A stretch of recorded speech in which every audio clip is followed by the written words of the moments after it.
G'day guys, back again. It's been a while. Unfortunately it's been hard to get some videos up at the moment with a lot of things going on, but hopefully I'll get quite a few more out at the moment, coming up in future. We've got a 2008 JK Wrangler, as you can see, with 119,000 Ks on it, and it has come in with a P0344 camshaft position sensor intermittent signal. Now, this has already been fixed, but I thought it was really interesting what happened with this thing. So maybe not super interesting to you. So just a quick synopsis of what actually happened, and maybe it might help you. So basically, the engine light was on constantly.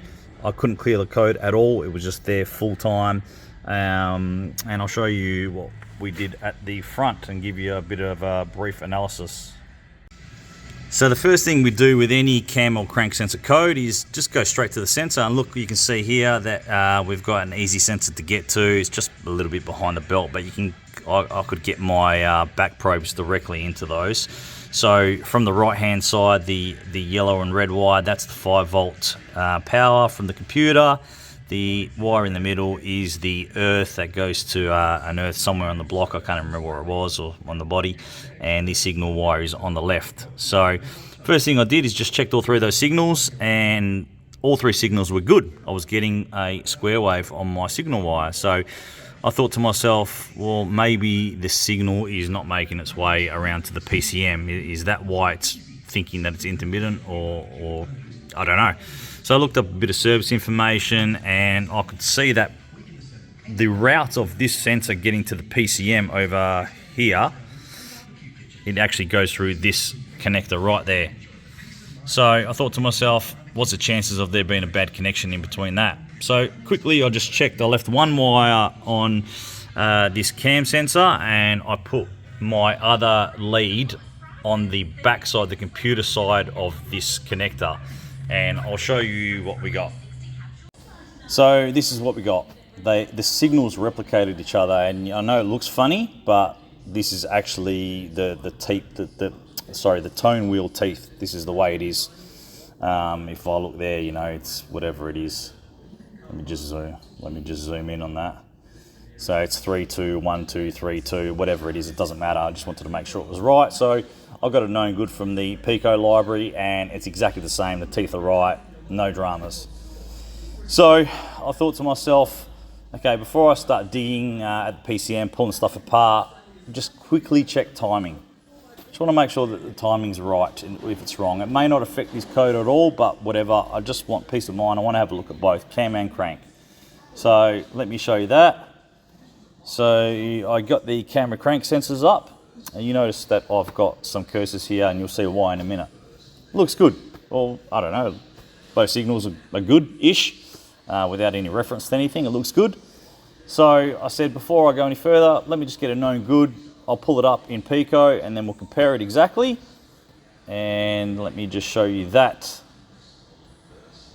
So this is the known good, and I think you can see the difference already. So timing-wise, it's close. But what I'm mainly looking at here is, look at the width of the signal of the cam position sensor. So I've got my cursors there now, and you can see that's 2 milliseconds. Let me go back to my original one. Look at the width of my cam sensor now. 210 microseconds or nanoseconds. Can't even remember what that signal is. Whatever.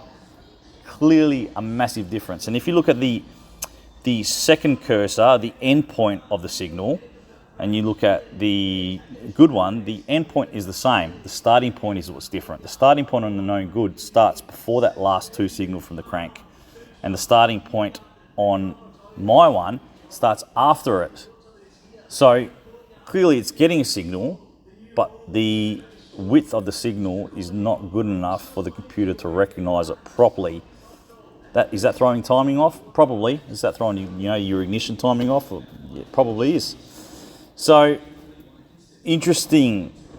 If I didn't check this, I may have been thinking to myself, if I got to that computer and looked at the terminal, and it was making the signals, making it all the way there, I might have thought that this could have been a faulty PCM.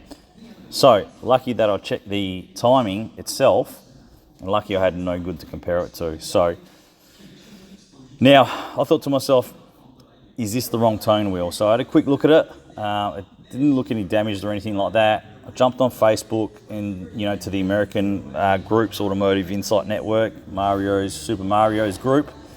I thought there might have been a few Jeep experts in there, and I just put the issue up there. And one of the guys commented saying that these are meant to have an air gap, and if you don't set the air gap right when you put the cam sensor in, that it can actually cause this issue. So if you look at the bolt that holds it on, you may or may not be able to see that. Let me see if I can get you under there a bit better. So can you see that? So that 10 mil, that actually can be loosened, and you can actually lift the sensor up to reduce the gap or make the gap greater, whatever you want to do. But basically that's a horseshoe design, so it's got a gap at the bottom, and we can lift that up if we wanted to by unbolting that. So back to the captures. I didn't have a way to actually get this gap right with not knowing how to space it properly. So knowing that when I put it in to look at the cam wheel, it went all the way down, so it can only go up. So what I decided was to just raise it up a little bit and tighten it up and see if I could get that width as close as I could to the known good. So I raised it up a little bit, and as you can see, this is what we got, the result. 1.87 milliseconds, pretty close to 2 milliseconds. And I thought, you know what, instead of trying a little bit more again and getting it completely further away, let me just start it up, clear the codes, see what happens. Started it up, the light was still there. Obviously I had to clear it first, so I cleared it, started it up, the light went out, and I knew it was fixed straight away because the light would never go out before. So I've driven it, ran it up, and it was great, and all is good. So there we go. Obviously, a relatively simple fix. Great that we've, in this day and age, fixing cars is hard enough as it is without the right information, and sometimes you can't get the information you need, and it's great to have a network like that where you can just reach out, ask a question, because we only work on what we work on, and if we don't see it, we don't see it. So there we go. Hopefully if you get an issue like this, and then you can take some advice from this video and give that a crack, and hopefully it fixes your issue. Thanks for watching, and we'll see you next time.